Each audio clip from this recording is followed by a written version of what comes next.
Hello guys အားလုံးပဲမင်္ဂလာပါ Mystery Master Unbox Channel ကနေပြန်လည်ကြိုဆိုလိုက်ပါတယ်ကျွန်တော်ရဲ့ personal issue တွေကြောင့်ဗီဒီယိုလုပ်ဖို့အတွက်ကိုအချိန်တော်တော်လေးပြန်ယူလိုက်ရတယ်အဲ့ဒီအတွက်လည်းပထမဆုံးတောင်းပန်ချင်ပါတယ်ဒီတစ်ပတ်မှာတော့ Vinland Saga Manga ကို chapter 3ခုထိဖတ်ပြသွားမှာဖြစ်ပါတယ် Channel ရဲ့ဗီဒီယိုလေးတွေကြည့်တဲ့အခါမှာ US region နဲ့ VPN လေးတွေခံပြီးကြည့်ပေးတာနဲ့ကျွန်တော်တို့ကိုအများကြီး support ပေးရရောက်တာမလို့ VPN လေးတွေခံပြီးကြည့်ပေးကြဖို့တောင်းဆိုချင်ပါတယ်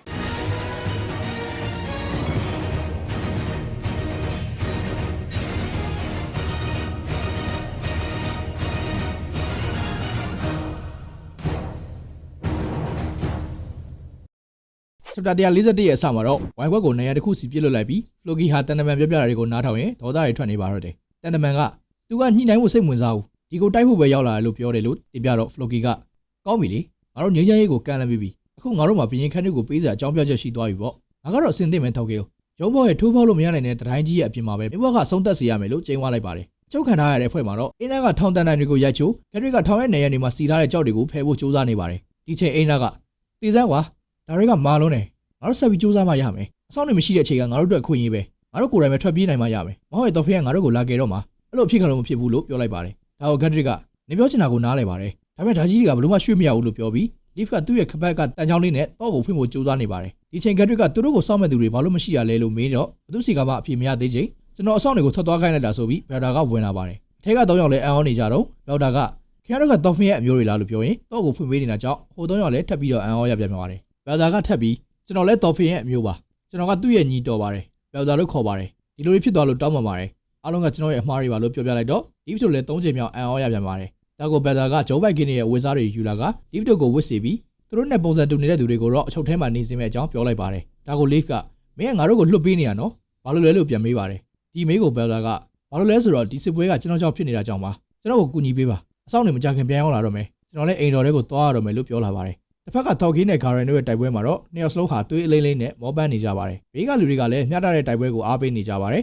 ထော်ကင်းကမင်းကကျွမ်းကျင်သားပဲငါသဘောကျတယ်ဂါရန်လို့ပြောလိုက်ပြီးဂါရန်ကစောက်ရမ်းမိုက်တယ်ထော်ကင်းခင်ဗျားကကဘာပေါ်မှာအကြီးမြတ်ဆုံးစစ်တီတော်ပဲလို့ပြန်ချေပပါတယ်ပြီးတော့နှစ်ယောက်သားအကျိတ်နဲ့တိုက်ခိုက်ကြပြီးခြေကုံလက်ပန်းကြကပုံလက်သားလဲကျသွားကြပါတယ်ဒါကိုထပ်ပြီးတိုက်ခိုက်ဖို့လုပ်နေကြတော့အက်စကီယာကမင်းတို့ကတော်တော်တူတာပဲဂါရန်ကထော်ကင်းရဲ့မျိုးမစစ်သားလို့တောင်ထင်ရတယ်ဒီပွဲကတည်ရပဲဂုံယူပါတယ်နှစ်ယောက်စလုံးတည်ရဖြစ်အောင်တိုက်ခိုက်နိုင်ခဲ့ကြပါတယ်ယူတွေတို့ဝင်သားပါတယ်ဒါကိုမင်းကဘာကောင်လဲကွာတရေဆိုတာမရှိဘူးယူရလို့ထော်ကေးကအော်တော့ SKR ကခင်ဗျားကသာယူခင်ဗျားရဲ့အားတွေကိုဒီပွဲလေးမှာဘာလို့ဖြုံးနေမှာလဲခင်ဗျားတို့သာအခုလိုဆက်တိုက်နေရင်နှစ်ယောက်စလုံးကပြန်မတက်တာတော့မဲ့ဒဏ်ရာတွေရသွားလိမ့်မယ်ခင်ဗျားဒါကိုလိုချင်တာလား boss ခင်ဗျားသာဂျုံဘော့ကိုချိန်မုန်းဖို့လက်လျှော့လိုက်မယ်ဆိုရင်မတားတော့ဘူးလို့ဝင်ပြောတော့ထော်ကေးလည်းပြောစရာပျောက်သွားပါတယ်ဂါရန်ကတီးစဲဒါပြီးရင်တော်ဖင်းနဲ့ချိန်သားတာရှိသေးတယ်အရန်ပြော်နေတော့မေ့တော်မေ့သွားတယ်လို့ထားပြောတော့ SKR ကမင်းကိုအတိမတ်ပြူတဲ့အနေနဲ့ထွက်သွားခွင့်ပေးလိုက်မယ်သွားတော့လို့ပြောလိုက်ပါတယ်ဒါကိုဂါရန်ကထော်ကေးကိုကျေးဇူးပဲဗျာတကယ်ပြောဖို့ကောင်းပါတယ်လို့ပြုံးပြီးပြောလိုက်တော့ထော်ကေးလည်းကြောင်သွားပါတယ်ထပ်ပြီးတော့ဂါရန်ကဒီနေ့တော့တည်ရပေါ့ဗျာထက်ချရအောင်ပြီးတော့နောက်တစ်ခေါက်ထက်ချရင်အလုပ်ကိုလက်ဆက်သက်ပြီးကျွန်တော်ကိုတတ်လိုက်ပါလို့ပြောပြီးလှည့်ထွက်သွားပါတယ်ပျော်စရာပဲကွာယောက်ျားနှစ်ယောက်တယောက်နဲ့တယောက်တတ်ဖို့ကြိုးစားတဲ့ထက်ပိုကောင်းတာမရှိဘူးတိတ်တက်ထိတိုက်တဲ့တိုက်ပွဲထက်ဘာကမှပိုမကောင်းဘူးကွာလို့တကူတဲ့ရေရွရင်ချပ်ပြ141ကိုအဆုံးသတ်ထားပါတယ်ချပ်ပြ142ရဲ့အစမှာတော့ထော်ခေရဲ့တက်တဲ့ကတသားအဖိုးကြီးကဒီဘွဲကငါ့ရဲ့နောက်ဆုံးတိုက်ပွဲပဲက wave လို့ပြောလိုက်ပါတယ်ဒါကို wave ဆိုတဲ့သူကဖြစ်ဖြစ်လို့ပါအဖိုးကြီးဟာခင်ဗျားဘာလို့စိတ်အားသက်သက်မှုတွေမရှိတော့လဲလို့ပြန်မေးပါတယ်ဘာရဲတော့မဟုတ်ပါဘူးကွာငါကဒီနေ့ထဲမှာ45နှစ်ပြည့်တော့မှလေအရေးလုံးမတိုက်ခိုက်နိုင်တော့ဘူးခငါမြေးလေးလည်းရနေပြီလေဒီတိုက်ပွဲကပတ်စံရလာရင်သူ့အတွက်မုတ်တွေဝယ်သွားမယ်ငါသားရဲ့မိသားစုနဲ့ပဲသွားနေတော့မယ်လေကွာအဲ့လိုမပြောစမ်းပါနဲ့ဖိုးကြီးဟာကျုပ်ကခမ ्या ကိုတိုက်ခိုက်ရင်သေပြီးဘဟာလာကိုဂိုတိတ်ခါရှိသွားမယ်ထင်ထားတာငါလည်းအဲ့လိုလုပ်ချင်ပါတယ်ဒါပေမဲ့မြေးလေးရထားတယ်ဆိုတာရန်ကောင်းတဲ့အရာပဲမင်းငါရွယ်ရောက်လာရင်သိမှာပါဒီစကားမဆုံးခင်မှာပဲဂျုံဘောကပြစ်လွှတ်လိုက်တဲ့ကြောက်တုံးကြီးဟာဖိုးကြီးကိုတက်တက်ထိမှန်သွားပြီးဖိုးကြီးဟာလည်းတစားစီဖြစ်သွားခဲ့ရပါတော့တယ်ဒါကြောင့် SKR ကလည်းတိုက်ပွဲကိုစဖို့အမိန့်ပေးလိုက်ပါတော့တယ်တိုက်ပွဲပြင်းထန်နေတဲ့အချိန်မှာတော့ဂျုံဘောအတွင်းမှာအချုပ်ခန်းကနေထွက်ပြေးလာတဲ့3ယောက်နဲ့ဘယ်လ်ဒါတို့ဟာထွက်လန်းကိုအမြန်လိုက်ရှာနေကြပါတယ်ပြင်းနေရင်ဘယ်လ်ဒါကဂျုံဘောကိုတက်နှစ်ခုကဝိုင်းထားတယ်ဒီစစ်ပွဲကဂျုံဘိုက်ကင်းတွေကိုဘယ်သူကဥဆောင်ရမလဲဆုံးဖြတ်မဲ့တိုက်ပွဲပဲလာတိုက်တဲ့သူတွေကကျွန်တော်ကိုအကြီးကဲမဖြစ်စေချင်ကြတဲ့သူတွေပဲလို့ပြောပြလိုက်တော့ဂက်ဒရစ်ကအကြီးကဲဟုတ်လားဒါပေမဲ့နေကလေးပဲရှိသေးရလေလို့ပြန်ပြောတော့ဟုတ်ပါတယ်ဒါကအဖိုးရဲ့ဆန္ဒပါဒါပေမဲ့ကျွန်တော်ကခေါင်းဆောင်နိုင်တဲ့သူတယောက်ဖြစ်လာမှာမဟုတ်ဘူးလို့ဘယ်လ်ဒါကပြန်ဖြေပြီးဒါကိုကြားရတဲ့ leaf ကဒါဆိုငါတို့ကဘာပြန်လုပ်ပေးရမှာလဲအခုလိုငါတို့ကိုလွှတ်ပေးလိုက်တာကဖလိုကီကိုစိန်ခေါ်လိုက်တာပဲမလားမင်းအတွက်အန်ဒီရများတယ်ဒါကြောင့်မင်းကတခုခုလိုချင်လို့ငါတို့ကိုလွှတ်ပေးတာမလားလို့ပြန်မေးပါတယ်ဒါကြောင့်ဘယ်လ်ဒါကလည်းကျွန်တော်ခင်ဗျားတို့ကိုတော်ဖင်နဲ့တွေ့ပြီးဒီစစ်ပွဲကိုရပ်ပေးဖို့ပြောစီချင်တယ်လို့ပြောလိုက်ပါတယ်ဘယ်လ်ဒါကဒီလိုပြောလိုက်တော့3ယောက်လုံးလည်းလမ်းသွားပါတယ်တစ်ဆက်တည်းမှာပဲဘယ်လ်ဒါကအကြီးကဲနေရာနဲ့ထိုက်တန်တဲ့သူဆိုရင်တော်ဖင်ပဲဖြစ်လိမ့်မယ်ကျွန်တော်လည်းအဲ့လိုပဲလက်ခံထားတယ်ကျွန်တော်အတွက်အဖိုးကိုနားလည်အောင်ရှင်းပြဖို့အချိန်လိုတယ်နှစ်နှစ်မဟုတ်ရင်တစ်နှစ်ဆိုရင်တော့မှယာတူးကိုငြိမ်းချမ်းစွာလွှဲပေးနိုင်ဖို့ပြင်ဆင်နိုင်မယ်ထင်ပါတယ်ခင်ဗျားတို့တော်ဖင်ကိုပြောပြပေးမယ်ဆိုရင်ကျွန်တော်ကျေးဇူးတင်မိပါလို့ပြန်ပြောပါတယ်ဒါကိုအိနာကနားမလည်နိုင်ပဲနေပါဦးစစ်ပွဲအကြီးကဲ မင်းတခုခုမှားနေပြီနော်တော်ဖင်ကဂျိုးဘက်ကင်းရဲ့ခေါင်းဆောင်ဖြစ်လာမှာမဟုတ်ဘူးပြီးတော့စစ်ပွဲတွေကိုလုံးဝဝေးပါမှာမဟုတ်ဘူးမင်းကအပြင်ကတက်တွေကတော်ဖင်ရဲ့လက်အောက်မှာရှိနေလို့ထင်နေတာလားလို့ပြန်မေးပါတယ်မဟုတ်ဘူးလားဘယ်ကသာဟုတ်ရမှာလဲလုံးဝအမှားကြီးလုံးဝမဟုတ်ဘူးကွာဒါပေမဲ့လာလိုက်တဲ့အဖွဲ့ရဲ့တန်တမန်ကအဲ့လိုပြောခဲ့တာပါငါတို့ရဲ့အကြီးအကဲကစစ်မှန်တဲ့ဂျိုးဘော့ရဲ့အုတ်ထင်းသူပဲလေအဲ့ဒါကအလင်းညာပဲကွာသူဘာပဲပြောအဲ့ဒါအမှန်မဟုတ်ဘူးလို့ပြောရင်အိနာကဒေါသတွေကထွက်လာပြီးအတန်ကျဲသွားတာကြောင့် Leaf ကဝင်ထိန်လိုက်ရပါတယ်ပြီးရဲ့နောက် Leaf ကပြောတာငါတို့လက်တော်ဖင်ကိုအခြေတစ်ခုလောက်ထိမတွေ့ရတော့မင်းပြောတာမှန်မမှန်တေချာမပြောနိုင်သေးဘူးအိနာပြောသလိုပဲအဲ့လိုတွေလုပ်နေတာကငါတို့သိတဲ့တော်ဖင်တော့မဟုတ်ဘူးတကယ်လို့တော်ဖင်သားဒီစစ်ပွဲမှာဝင်ပါမနေဘူးဆိုရင်မင်းပြောသလိုမင်းကိုကူညီနိုင်မှာမဟုတ်ဘူးဒါလေးတော့မင်းကိုသိစေချင်တယ်လို့ပြောပြလိုက်ပါတယ်ကောင်းပါပြီကျွန်တော်နားလဲပါတယ်ဘာဖြစ်ဖြစ်ကျွန်တော်အခုလိုလုပ်ရတာကခင်ဗျားတို့ဂျုံဘောကနေထွက်နိုင်မှကောင်းမှာမလို့ပါကျေးဇူးတင်ပါတယ်တော်ဖင်ဝင်ပါသည်ဖြစ်စေမပါသည်ဖြစ်စေမင်းရဲ့ခံစားချက်တွေကိုတိုက်ခိုက်နေတဲ့သူတွေသိအောင်တော့ငါတို့အကောင်းဆုံးစူးစမ်းပေးပါမယ်မြင်သွားရအောင်ပထမဆုံးကျွန်တော်တို့ဒီကနေထွက်ရမယ်ဘလို့ထွက်မှာလဲဂိတ်ဘောက်တွေကနေရောထွက်လို့ရမှာမဟုတ်ဘူးထင်တယ်မပူပါနဲ့လျှို့ဝှက်လန်းရှိပါတယ်ဒီလိုနဲ့ဘယ်လ်တာရဲ့လျှို့ဝှက်လန်းဖြစ်တဲ့ရေရင်းတစ်ခုစီကိုရောက်လာပါတယ်ဘယ်လ်တာက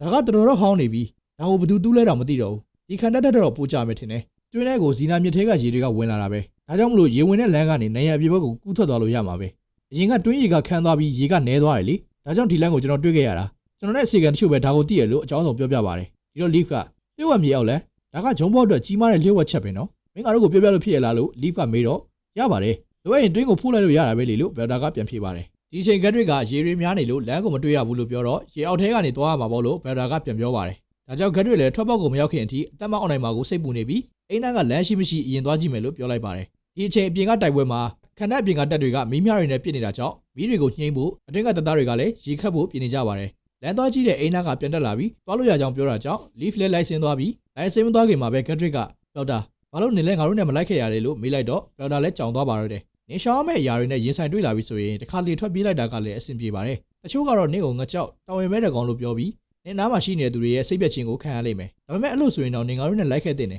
ငါတို့ကကဘာရဲ့တခြားတစ်ဖက်ကိုစုံစမ်းခန်းခီးထွက်နေရလေနေမေဂလာကတ်ကိုတည်တယ်မလားငါတို့အဲ့ကိုသွားမှလို့ပြောပြတော့ပြောတာလဲထွက်ပြေးတယ်တခါမှတော့မတွေးမိဘူးဂျုံဘော့ကနေထွက်ပြေးရမှာလားလို့တွေးမိသွားပါတော့တယ်ဒီအချိန်ရေလာခတ်တဲ့တပ်သားတွေကအနားရောက်လာပြီးတပ်သားတယောက်ကပြောတာကိုတွေ့သွားပါတော့တယ်ဒါကြောင့်အနားကပ်လာပြီးကျုံအိမ်ယာမှာရှိနေတာနဲ့အဆောင်ရှောက်မပါလို့စုနေပါတော့တယ်ထပ်ပြီးဘယ်လာကိုအိမ်တော်ကိုပြန်ခိုင်းလိုက်ပြီး Gadrick ကိုလည်းဘယ်လာကိုစောင့်ရှောက်ဖို့မှားနေပါတယ်ဘယ်လာနဲ့ Gadrick တို့ကတော့ပြောစရာစကားပြောဆုံးနေရင်ဒီ chapter ကိုအဆုံးသတ်ထားပါတယ်နောက်ဆုံး chapter ကိုမသွားခင် YTC Center နဲ့မိတ်ဆက်ပေးကြပါမယ်YTC Center ဆိုတာဘာလဲ YTC Center ဆိုတာယုံကြည်စိတ်ချရတဲ့ထိုင်းမြန်မာကာကိုဖြစ်ပါတယ်မိတ်ဆွေကထိုင်းနိုင်ငံက branded ပစ္စည်းတွေကိုဝယ်ယူအသုံးပြုချင်တာဖြစ်ဖြစ်အခြားသောပစ္စည်းတွေကိုဝယ်ယူပြီးပြန်လည်ရောင်းချချင်တာဖြစ်ဖြစ်တင်းတင်းနဲ့ဈေးနှုန်းတွေနဲ့ YTC Center ကဆောင်ရွက်ပေးနေပါတယ်ထိုင်းနိုင်ငံရဲ့နာမည်ကြီး shopping website တွေဖြစ်တဲ့ Lazada, Shopee, Shein နဲ့အခြားသော shopping website များစွာကပစ္စည်းတွေကို item percentage မပါဘဲ cargo fee တစ်မျိုးတွေနဲ့ YTC Center မှာယုံကြည်စိတ်ချစွာလာရောက်မှာယူနိုင်ပါတယ်ထိုင်းနိုင်ငံရောက်မြန်မာတွေအနေနဲ့ပြည်တွင်းကမိသားစုတွေစီကိုလက်ဆောင်ပို့ပေးခြင်းနဲ့ဆိုရင်လည်း YTC Center ကဆောင်ရွက်ပေးပါတယ်ဒါအပြင်ကျွန်တော်တို့ viewer တွေအတွက် MMU ခွန်9ဆိုတဲ့ promo code ကိုသုံးပြီးတော့ပစ္စည်းမှာယူမယ်ဆိုရင် cargo fee 15% ထိ off ရရှိမှာဖြစ်ပါတယ်အသေးစိတ်သိရှိခြင်းနဲ့ဆိုရင်တော့ YTC Center ရဲ့ Facebook page မှာတွားရောက်ဆောင်စမ်းနိုင်ပါတယ် page link ကိုလည်း description မှာကျွန်တော်ထည့်ပေးထားပါမယ် Trust our YTC for your supplier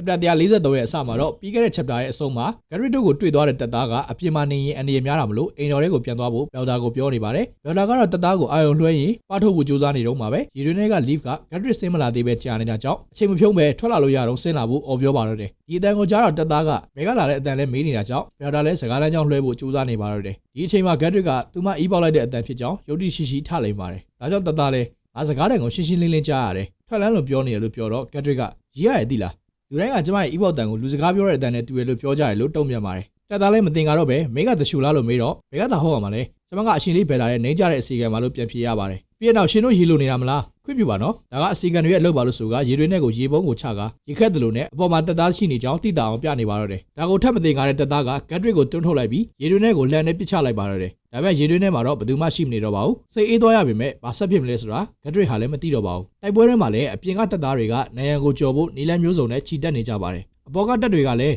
နိုင်ရန်ဘော်ကနေတစ်တုံးတွေနဲ့အောက်ကလူတွေပေါ်ကိုတွန်းချနေပါတော့တယ်ဒီအချိန်ဂျုံမော့တပ်သားတယောက်ကခေါင်းဆောင်ကိုချွတ်လိုက်ပြီးတိုက်ပွဲတွေကလူတယောက်ကိုလှမ်းခေါ်ပါတော့တယ်ဘေးကတပ်သားကအဲ့လူကိုတိလို့လာတော့မေးတော့သူ့ညီကိုဖြစ်ကြောင်းပြောပြပါတယ်ဘေးကတပ်သားကတော့သူတိတဲ့လူကိုလည်းသူတွေ့တာမလို့တိုက်ပွဲအလယ်မှာတော့ခေါင်းဆောင်မချွတ်ဖို့ပြောပါတယ်ဒါပေမဲ့နားမထောင်ပဲလက်စွပ်လေးတစ်ခုကိုမြားမှချီပြီးသူ့ညီကိုကဒါလေးတွေ့ရင်သူဒီမှာရှိမှန်းသိမှာပဲလို့ပြောကပြစ်လိုက်ပါတယ်သူပြစ်လိုက်တဲ့အချိန်မြားဟာသူ့ညီကိုရဲ့ခေါင်းကိုစိုက်သွားပြီးဘေးကတပ်သားကလည်းသူ့ကိုလှောင်ပါတော့တယ်မကြခင်အဲ့ဒီတပ်သားကိုလည်းမြားတွေထိမှန်ပါတော့တယ်ဂျုံဘတ်တပ်တွေရဲ့တစ်လုံးတွေဟာအပြင်ကလူတွေအပြင်ကတပ်တွေကိုတော်တော်လေးဒုက္ခပေးနေပါတယ်ဒီအချိန်ထော်ကြီးရောက်လာပြီးတစ်လုံးကြီးတစ်လုံးကိုတားပြလိုက်ပါတယ် အပေါ်ကတက်တွေကလည်းထော်ကီရောက်လာတာကြောင့်တစ်လုံးအများပြားကိုတပြိုင်တည်းမှာလွှတ်ချလိုက်ပြီးထော်ကီကလည်းဓာတ်တွေအားလုံးကိုတားထားရပါတယ်အကွက်ထဲဝင်သွားတော့အပေါ်ကတက်သားတွေကတစ်လုံးတွေပေါ်ကိုရေနံစီအိုးတွေနဲ့ဗီဒီယိုတွေကိုပြစ်ချလိုက်တာကြောင့်တစ်လုံးတွေမီးလောင်ပြီးထော်ကီလည်းအတန်နဲ့ကြီးနဲ့အော်ကတစ်လုံးတွေနဲ့အတူရေထဲကိုပြုတ်ကျသွားပါတော့တယ်ဒီချိန်ကျွန်တော်တို့ရဲ့တော်ဖင်နဲ့အဖွဲဟာရုံးပေါ်အနီးကိုရောက်လာကြပြီဖြစ်ပါတယ်တော်ဖင်ကတည်စမ်းကွာသူတို့စအောင်စနေပြီဟာလို့ရေးရွေးလိုက်တော့ဟဲလ်ကဒါဆိုဒါကဂျုံဘောလို့ပြန်ပြောလိုက်ပါတယ်ဟဲလ်ဘက်ကိုင်ငါ့ကိုကန်းဆက်မှာချပြီးရင်တင်မောနဲ့အတူတူကိုရောင်ဖြောက်ပုံးနေပါငါဘာသာပဲဒီကနေဆက်သွားလိုက်မယ်ငါ leaf ဂက်ထရင်းနဲ့အိမ်သားတို့ကိုကယ်ပြီးပြန်လာခဲ့မယ်ငါနဲ့နေနဲ့လိုက်ခဲ့မယ်ငါနင်းကိုစောင့်ကြည့်နေရမယ်ငါ့ကိုခဏခဏပြောအောင်မလုပ်နဲ့တော်ဖင်ရှင်းရှင်းပြောမယ်စစ်ပွဲမလို့ရွေးချယ်စရာမရှိဘူးဆိုတဲ့အကြောင်းပြချက်ကိုလည်းငါလက်မခံနိုင်ဘူးငါရဲ့လီးဆန်ကနင်းရဲ့နှလုံးကိုအမြဲတမ်းချိန်ထားတယ်အမြဲတမ်းပဲမှတ်ထားပါအေးပါငါသိပါတယ်ဒီလိုပြောနေကြရင်လည်းပဲ chapter 143ကိုလည်းအဆုံးသတ်ထားပါတယ်ဂက်ထရစ်ဘာတွေဆက်ဖြစ်သွားမလဲတော်ဖင်နဲ့ဟေလ်တို့ကရောဘလို့ခက်ခဲတွေတွေ့ရမလဲထော်ကေးကရောတကယ်ကိုတည်သွားပြီလားနောက် chapter တွေမှာတွေ့ရမှာဖြစ်ပါတယ် Okay guys ဒီနေ့အတွက်ဗီဒီယိုလေးကတော့ဒီလောက်ပါပဲဗီဒီယိုလေးကိုကြိုက်တယ်ဆိုရင် like လုပ်ပေးခဲ့ဖို့နဲ့ channel လေးကို subscribe လုပ်ခဲ့ကြဖို့လည်းတောင်းဆိုချင်ပါတယ်ကြည့်ရှုပေးခဲ့ကြတဲ့သူအားလုံးကိုကျေးဇူးအများကြီးတင်ပါတယ်ကျွန်တော်ကတော့ Kira ပါနောက်ဗီဒီယိုတွေမှာပြန်တွေ့ကြတာပေါ့ See you guys